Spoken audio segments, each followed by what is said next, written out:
নমস্কার সুপ্রিয় দর্শকবৃন্দ, নতুন জীবন নতুন দিশা। রাহুল শাস্ত্রী। আজকের যে বিষয়বস্তু সেটি হল পিতৃদোষ, প্রেতদোষ এবং বাস্তুদোষ থাকলে কেন গয়াতে আপনারা পিণ্ডদান করতে যাবেন। এই সংক্রান্ত বিষয়ে আসার আগে একটু দর্শকদের উদ্দেশ্যে বলে দিই যে আপনারা এই রাহুল শাস্ত্রীকে কোথায় পাচ্ছেন।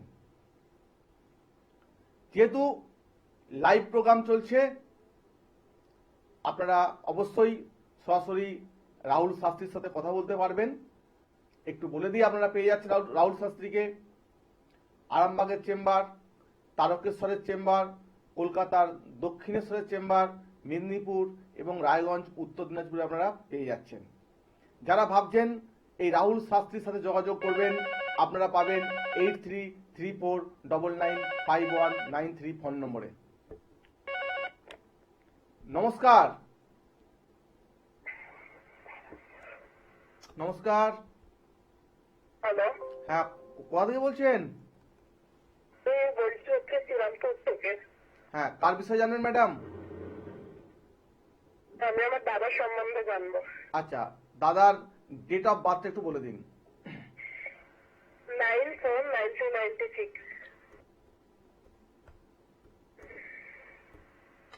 19/4/96, তাই তো? হ্যাঁ। জন্মের টাইমটা বলুন। 4:10 ভোরবেলা। 4:10 ভোরবেলা। দাদার কি বিষয়ে জানবেন? হ্যাঁ, দাদার কি বিষয়ে জানবেন আপনি? কোন বিষয়ে জানবেন? ক্যারিয়ার আর বিয়ে। বিয়ের ব্যাপার নিয়ে। দাদার পড়াশোনা কত দূর? বিয়ে ডিগ্রি করেছে, ব্যাচেলর ডিগ্রি অপটোমেট্রি। আচ্ছা, কি করছেন উনি এখন? আমি প্রাইভেট সেক্টরে জব করছি। আচ্ছা, উনি কি পশ্চিমবঙ্গের মধ্যে আছেন না বাইরে আছেন? এখানেই আছে। আচ্ছা, ওকে। একটু শুনে নিন, আপনার দাদার জন্মবার হচ্ছে মঙ্গলবার, বৃশ্চিক রাশি, কুম্ভ লগ্ন, জ্যেষ্ঠা নক্ষত্রে আপনার দাদার জন্ম। এটা কি জানতেন? না। জানতেন না। এবং উনি দেবাড়িগণ মানে রাক্ষসগণ। হ্যাঁ। বর্তমান সময়টা একটু দেখিনি দাদা কি চলছে। বর্তমানে যেটা চলছে দাদার, সেটি হলো শুক্রের মহাদশা পার করে অলরেডি চলে এসেছে রবির দশায়। দাদা তো বিয়ের যোগ তো অনেক দেখাশোনা করলেন, কি বিয়ে ভেঙে যাচ্ছে শুধু? না, বিয়ে হচ্ছে না, মানে বলছে হবে হবে, তারপর ছাই দিচ্ছে, বিয়ে হচ্ছে না। এখন দেখুন, বর্তমানে দাদা চলছে রবির একটা মহাদশা 14/1/25 থেকে 14/1/2031 পর্যন্ত।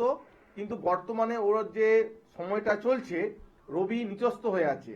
তার জন্য কি হচ্ছে না, আপনার দাদার যারা বন্ধু বান্ধব সার্কেল বা আত্মীয় সার্কেল আছে না, তারা কি করছে, দাদাকে নিয়ে করছে সমালোচনা। বুঝতে পারছেন? আপনার দাদা কিন্তু বর্তমানে সমালোচনার শিকার। আত্মীয় পরিজন ওর সামনে মিষ্টি মিষ্টি কথা বলছে এবং পিছনের থেকে মানে সাইডে গিয়ে ওর সম্বন্ধে নেগেটিভ ডিসকাস করছে। বুঝতে পারলেন? এবং কর্মের জায়গায় দেখাচ্ছে ওনার কিন্তু, যদি উনি একটু সচেতন না হয় কর্মের জায়গায়, উনি কিন্তু মিথ্যা পেতে পারে অপবাদ। বুঝতে পারছেন? কোনো স্টাফ একটা ভুল কাজ করলো, সেই ভুলটা কিন্তু আপনার দাদার ঘাড়ে চাপতে পারে কর্মের জায়গায়। বুঝতে পারলেন? তাই কর্মের জায়গাগুলো কাগজ কলমে যেগুলো ঠিকঠাক করে কাজ করা উচিত, দাদাকে সেই কাজগুলো কিন্তু করতে হবে সতর্কতার সাথে। এবং যখন কোথাও উনি সিগনেচার করছেন, সেই জায়গাটা কিন্তু ওনাকে ভেবে চিন্তে কিন্তু সিগনেচার করতে হবে। বুঝতে পারছেন? হ্যাঁ, এটা হলো ওনার কর্মের জায়গাটা। বুঝতে পারলাম? যেহেতু রবির প্রতিকার না দিলে ওনার কিন্তু ভালো কোনো প্ল্যাটফর্ম হবে না। একটু আর একটু, হ্যাঁ, কর্মের জায়গায় আমি বলে গেলাম। দেখুন, দুটো প্রশ্ন করেছেন, একটা কর্ম, একটা বিবাহিত জীবন। এই কর্মের জায়গাটায় আপনার দাদা কিন্তু ভালো জায়গায় কর্ম পেয়ে যাবে। বুঝতে পারছেন? কর্মের জায়গা উনি ভালোভাবে পেয়ে যাবেন, কোনো অসুবিধা নাই। তো বর্তমানে যে সময়টা চলছে দাদা, দেখে দাদা একটু বলে নিই আমি আপনাকে। একটু ধরুন, একটু লাইনে থাকুন, ফোনটা লাইনে থাকুন।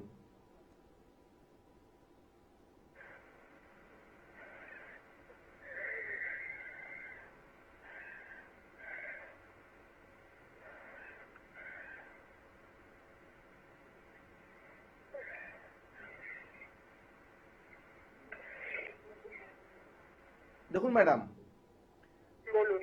আপনার দাদার বিবাহের জায়গায় ছোট্ট একটা বাধা হয়ে রয়েছে, বুঝতে পারছেন? আচ্ছা, বাধা হয়ে রয়েছে। ছোট্ট একটা বাধা। দেখুন, যে কোনো জিনিস আমরা জানলি সোজা, না জানলি কিন্তু কঠিন, তাই তো? হ্যাঁ। আপনার দাদার বিয়ে হচ্ছে না, একটা বিশাল একটা আপনাদের কঠিন পরিস্থিতি বলে মনে হচ্ছে, বুঝতে পারছেন? কিন্তু যা বিয়েটা আপনার দাদার হঠাৎ করে যোগাযোগ হয়ে যাবে, তখন ব্যাপারটা কোনো কঠিন বলে মনে হবে না, বুঝতে পারলেন? আচ্ছা।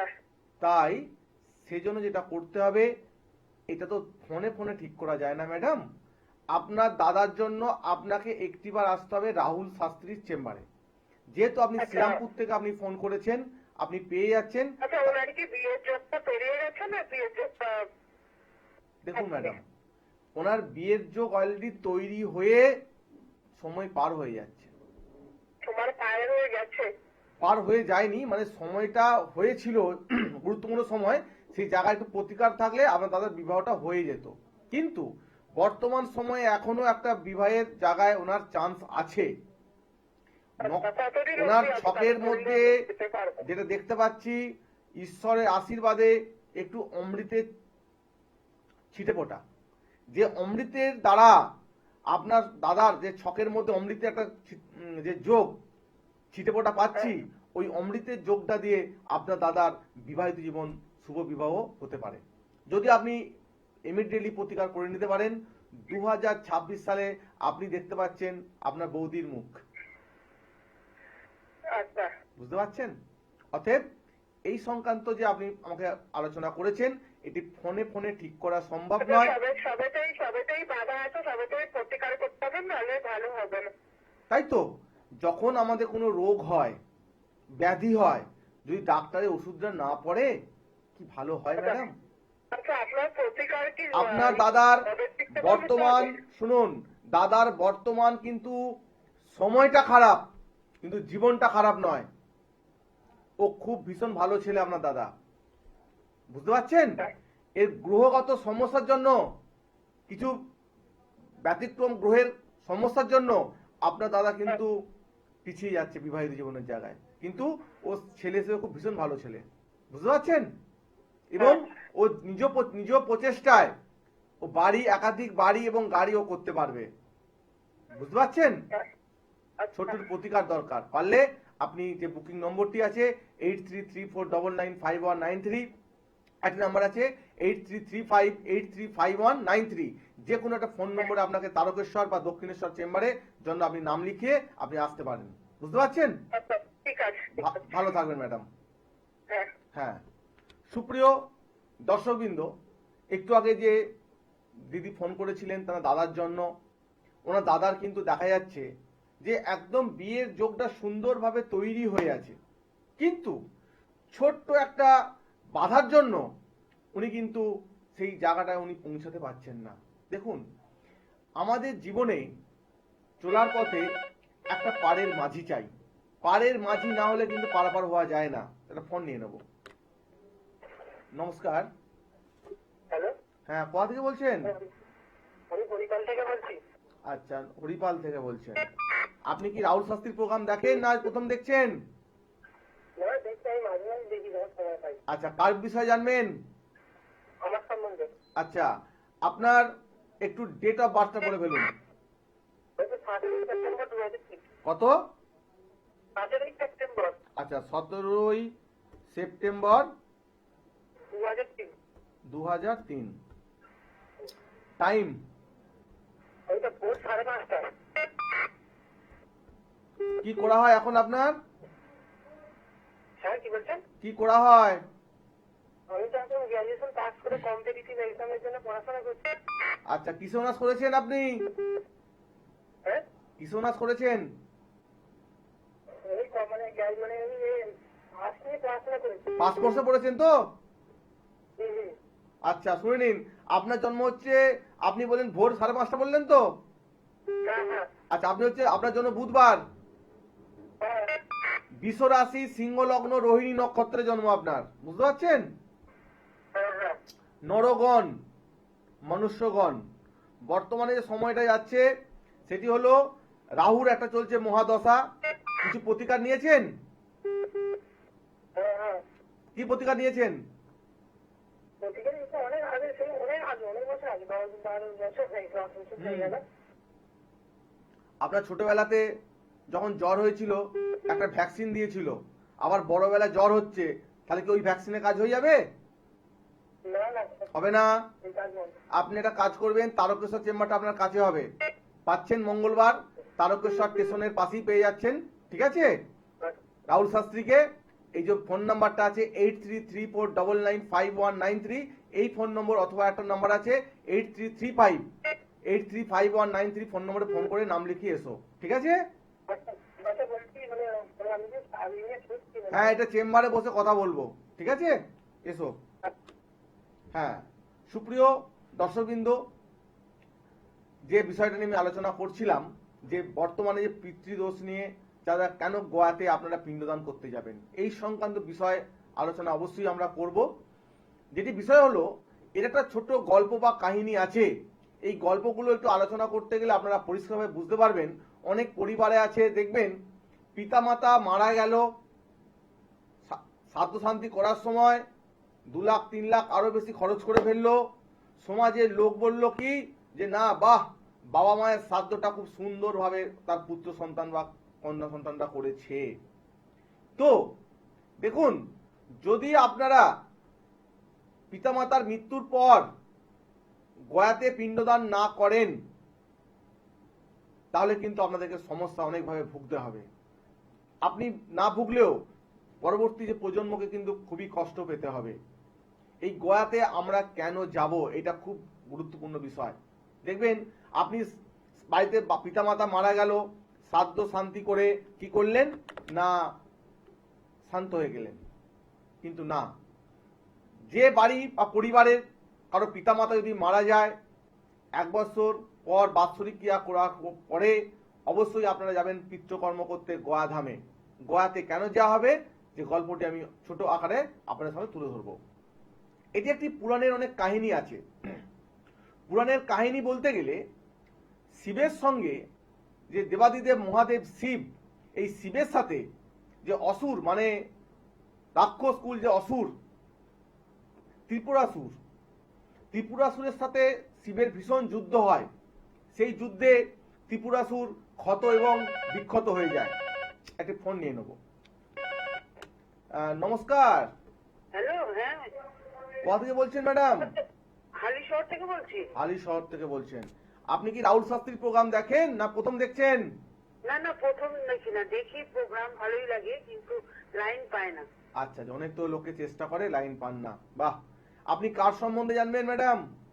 আমি মেয়ে সম্বন্ধে জানি। আচ্ছা, আপনার মেয়ের জন্ম তারিখটা বলে ফেলুন।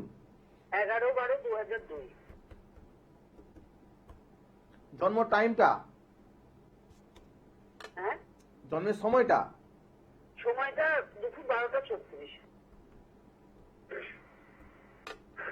জন্মস্থান, হ্যাঁ, জন্মস্থানটা কোথায় মেয়ের? Sealdah BRC hospital. ওকে, আপনার মেয়ের জন্মের বার হচ্ছে বুধবার, হ্যাঁ, কুম্ভ রাশি, কুম্ভ লগ্ন, পূর্ব ভাদ্র নক্ষত্রে জন্ম, বুঝতে পারছেন? হ্যাঁ। আর আপনার মেয়ে হচ্ছে নরগণ, মানে মনুষ্যগণ। হুম। মেয়ের কি নিয়ে পড়াশোনা? মেয়ে এখন বিটেক করছে, কম্পিউটার সায়েন্স নিয়ে। বাড়িতে বসে আছে? ওর কর্মস্থানটা কেমন, ওর চাকরি বাকরি কি, ওটা সার্ভিস হবে নাকি একটু দেখবেন। একটু আমি বলে নিই, আপনার যে মেয়ের বর্তমানে সময়টি যাচ্ছে, শনির একটা মহা দশার মধ্যে যাচ্ছে আপনার মেয়ের, বুঝতে পারছেন? হ্যাঁ, এই শনি মহারাজ, যদি শনিকে আপনারা শান্ত করতে পারেন, তাহলে এই শনি মহারাজ আপনার মেয়েকে একটা বড় দেবে প্ল্যাটফর্ম, বুঝতে পারছেন? হ্যাঁ। কিছু প্রতিকার করিয়েছেন মেয়ের? হ্যাঁ করি প্রতিকার। কিন্তু আপনার মেয়ে ভীষণ একটা জেদি মেয়ে, আপনার জেদি। জেদি মেয়ে। আচ্ছা বলুন তো, মেয়েকে কি কি রত্ন পরিয়েছেন? মেয়েকে পড়িয়েছি আপনার প্রবাল পান্না। কিছু ফল পাচ্ছেন না। যেটা ইম্পর্টেন্ট রত্ন সেটি হলো ওকে একটা ছোট্ট কম দামের ওকে একটা এমেথিস্ট পরান, নিলে অনেক টাকা দাম। কি মেয়ের কত, মানে ওয়েট কত? ওয়েটটা বেশি একটু। কত ওয়েট মেয়ের? 80 কেজি। 80 কেজি। অবশ্যই মেয়েকে 12 থেকে 14 রতি একটা এমেথিস্ট পরান। দেখুন 1 মাস পর আপনার মেয়ের একটা ভীষণভাবে চেঞ্জেস আসবে। আপনার মেয়ের মধ্যে একটা অলসতা কাজ করে না? হ্যাঁ আপনার মেয়ের মধ্যে একটা অলসতা কাজ করে না? হ্যাঁ সেটা আছে। আপনার মেয়ে কি পাশে আছে? না পাশে নেই। পাশে নেই। আপনার মেয়ের একটা পার্সোনাল একটা সমস্যা আছে, নেগেটিভ একটা গ্রহের দ্বারা আপনার মেয়ে আক্রান্ত হয়ে আছে। আপনি কখনো কখনো ফোন করে আমাকে জেনে নেবেন, মেয়েকে দিয়ে ফোন করাবেন, আমি ঠিক ওনাকে এক্সাক্ট ব্যাপারটা বলে দেবো, কারণ আপনি তো ওনার ফিলিংসটা বুঝতে পারবেন না। যার যেখানে সমস্যা সেই একমাত্র অনুভব করতে পারে, বুঝতে পারছেন?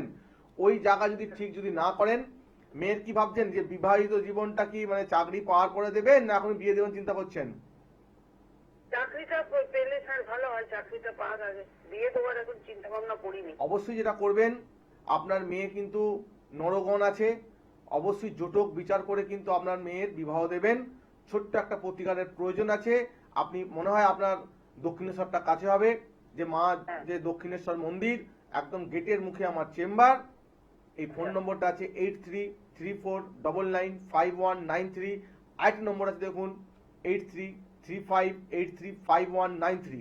এই ফোন নম্বরে ফোন করে আপনি অবশ্যই আসবেন। ভালো থাকবেন।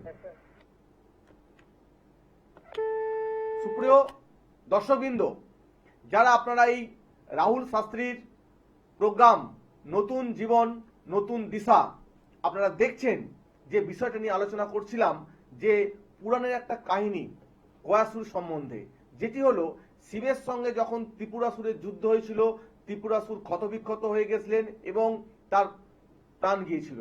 তখন তার স্ত্রী ছিলেন প্রভাবতী। তিনি চলে গেলেন কোথায়, পাহাড়ে আশ্রয় নিলেন জঙ্গলের মধ্যে, কারণ তার গর্ভে একটা সন্তান ছিল। সন্তানকে রক্ষা করার জন্য তিনি পাহাড়ের কোলে আশ্রয় নিয়েছিলেন। এই সংখ্যা আসার আগে একটা ফোন চলে এসছে। হ্যাঁ নমস্কার। হ্যাঁ নমস্কার স্যার, আমি নিজের ব্যাপারে জানতে চাই। আপনি কোথা থেকে বলছেন? আমি বলছি এটা কল্যাণী থেকে। কল্যাণী থেকে। আপনার সম্বন্ধে জানবেন তো? হ্যাঁ। আপনার ডেট অফ বার্থটা বলে ফেলুন। 22 মে 1991। টাইম? সকাল 6:11। কি করা হয় এখন? আমি একটি শিক্ষা প্রতিষ্ঠানে একটা ছোটখাটো করি, চেষ্টা করছি বেটারমেন্ট। সেই সঙ্গে আমার মেন চেষ্টা হচ্ছে বার্থ সার্টিফিকেট বানানো। আপনি একটু কাইন্ডলি দেখে বলতে পারেন?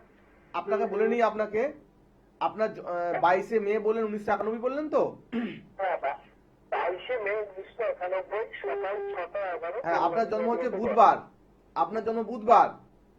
হ্যাঁ বুধবার। সিংহ রাশি, বৃষ লগ্ন, পূর্ব ফাল্গুনী নক্ষত্রে কিন্তু আপনার জন্ম। এটা কি জানতেন? রাশিটা শুধু জানতাম। আপনি হচ্ছেন নরগণ, বুঝতে পারছেন? বর্তমানে এটা চলছে, সেটি হলো আপনার সামনে দেখা যাচ্ছে যে রাহুর একটা চলছে মহাদশা। আপনার বাবা মা বেঁচে আছেন তো? বাবা নেই, মা বেঁচে। মা জীবিত আছেন, বাবা মারা গেছেন। কত বছর আগে বাবা মারা গেছেন? 2020 সালের নভেম্বর। দেখুন, আপনি কি গোয়া গেছিলেন পিণ্ডদান করতে? না জাননি। আপনি হচ্ছেন পিতৃদোষ, প্রেতদোষ এবং বাস্তুদোষ। গয়াতে পিতৃকর্ম করতে পারলেই বাবার আশীর্বাদে আপনার জীবনে আসবে একটা আমূল পরিবর্তন। এখানে আপনার রত্ন, কবচ, হোম, যজ্ঞ কিছু কাজ করবে না। শুধু একটি ছোট পিণ্ডদান বাবাকে আপনি উদ্দেশ্যে দেবেন, পূর্বপুরুষের উদ্দেশ্যে পিণ্ডদান করবেন গয়াতে। সেক্ষেত্রে দেখবেন আপনার জীবনে ঠিক পিণ্ডদান করার 1 মাস পর একটা পক্ষ যখন ঘুরবে, আপনি কৃষ্ণপক্ষে যান বা শুক্লপক্ষে যান, ঠিক একটি পক্ষ ঘুরবে, আপনার জীবনে আসবে একটা আমূল পরিবর্তন। এবার দেখুন, গয়াতে তো সবাই চলে যায়, গয়া হচ্ছে একটা পাপের কোট। দেখুন আমরা যখন ব্লকে যাই বা এসডিও অফিসে যাই, দেখুন অনেক দপ্তর থাকে। গয়াতে আছে 54টা দপ্তর, 54টা বেদি আছে, বুঝতে পারছেন? হ্যাঁ, মনে হয় লাইন থেকে উনি বেরিয়ে গেছেন। তো আমি বলবো ভাই, পিতৃকর্ম সংক্রান্ত বিষয় নিয়ে আলোচনা করতে হলে আপনি আমার চেম্বারে আসবেন, বুকিং নম্বরটা ফলো করে আসবেন 8334995193। এই ফোন নম্বরে ফোন করে অবশ্যই কিন্তু আপনি আসবেন। যে বিষয়টি আলোচনা করছিলাম যে গয়াসুরের কাহিনী, যখন গয়াসুর যখন ভূমিষ্ঠ হলো, তার মায়ের নাম ছিল প্রভাবতী। গর্ভ থেকে যখন গয়াসুর ভূমিষ্ঠ হলো, আস্তে আস্তে যখন সে বড় হলো, তখন তার মাকে জিজ্ঞাসা করলো যে মা, আমার বাবা কে? তখন তার মা বললেন, গয়াসুরের মা বললেন, একমাত্র এর উত্তর দিতে পারে সরি শিহরি নারায়ণ। তখন কি করলেন গয়াসুর? না, তিনি তপস্যা করলেন স্বয়ং কার না বিষ্ণুর তপস্যা আরম্ভ শুরু করে দিলেন নারায়ণের। তপস্যা করার পরে তার যে ভক্তি এবং যোগের জন্য ভগবান বিষ্ণু সন্তুষ্ট হয়ে বললেন, গয়া তুমি বলো তোমার কি বর চাই?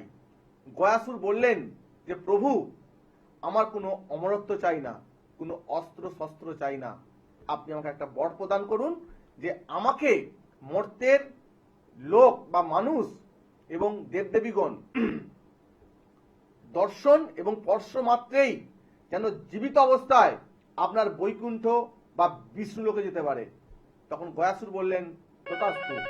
এই বিষয়ে আলোচনা করার আগে দর্শকবৃন্দ একটি ফোন নিয়ে নেব। নমস্কার, কে বলছেন? এই যে আমি ওনার সাথে তো কথা বলতে চাই। হ্যাঁ ম্যাডাম, আমি রাহুল শাস্ত্রী কথা বলছি। কোথা থেকে বলছেন? আমি বিষ্ণুপুর থেকে বলছি। বিষ্ণুপুর থেকে বলছেন। কার বিষয়ে জানবেন? আমার মেয়ের ব্যাপারে জানবো। মেয়ের জন্ম তারিখটা বলে ফেলুন। 2009 2রা জানুয়ারি রাত 11:05। একটু ধরুন ফোনটা। হ্যাঁ, 2রা জানুয়ারি, তাই তো? 2রা জানুয়ারি, সালটা 2009 রাত 2009, 11:05। রাত্রি 11:05। হ্যাঁ। আচ্ছা, মেয়ের এখন কোন ক্লাস? 2009 মেয়ের এখন কোন ক্লাস? ক্লাস 10। ক্লাস 10। ক্লাস 10-এ পড়ছে। মেয়ের জন্ম বার হচ্ছে শুক্রবার, হ্যাঁ হ্যাঁ। কুম্ভ রাশি, কন্যা লগ্ন, পূর্বভাদ্র নক্ষত্রে জন্ম এবং হচ্ছে নরগণ, বুঝতে পারছেন? হ্যাঁ। তো বর্তমানে মেয়ের যে জায়গাটা দেখছি, যার ধরুন বর্তমানে সময়টি চলছে, মেয়ের বর্তমানে চলছে শনির একটা মহাদশা, বুঝতে পারছেন? হ্যাঁ হ্যাঁ হ্যাঁ। এর জন্য মেয়ের পড়াশোনার মধ্যে পাওয়া যায় চঞ্চলতা প্রকাশ পাচ্ছে। হ্যাঁ, পড়াশোনাটাই হচ্ছে না। আপনার মেয়ের একটু প্রতিকারের প্রয়োজন আছে। দেখুন, সমস্যা আছে যেমন সমাধান আছে। তার জন্য করতে হবে কি, রাহুল শাস্ত্রীর চেম্বারে একটু আসতে হবে। আপনি মনে হয় আপনার বিষ্ণুপুর থেকে আরামবাগটা কাছে হবে, আপনি আরামবাগে পেয়ে যাবেন প্রতি বুধবার দুপুর 12টায়, বুঝতে পারছেন? 8334995193 আর একটা ফোন নম্বর আছে 8335835193। যে কোনো একটি নম্বরে আপনি নামটা লিখিয়ে অবশ্যই চেম্বারে কিন্তু আসার চেষ্টা করবেন। একটু ছকটা বলে দিই, একদম সময়ের। পড়াশোনায় মন নেই। তাই তো বললাম, আপনার সন্তানের দেখা যাচ্ছে মানে পড়াশোনার মধ্যে দেখা যাচ্ছে চঞ্চলতা প্রকাশ পাচ্ছে, বুঝতে পারছেন? হবে কি হবে না সেটাই বলছি। কে বললে হবে না? যেমন সমস্যা আছে, দেখুন সমস্যা আপনাদের কাছে, সমাধান রাহুল শাস্ত্রীর কাছে। এই সমস্যার সমাধানের জন্য একটিবার কিন্তু রাহুল শাস্ত্রীর চেম্বারে আসতে হবে। যেমন রোগ আছে, রোগের ওষুধও আছে, বুঝতে পারছেন? এই ফোন নম্বরে ফোন করে রাহুল শাস্ত্রীর সঙ্গে যোগাযোগ করবেন। তো দর্শকবৃন্দ, একদম প্রোগ্রামের শেষ জায়গায় চলে এসেছি। ভালো থাকবেন, আবার দেখা হবে আগামী এপিসোডে। নমস্কার।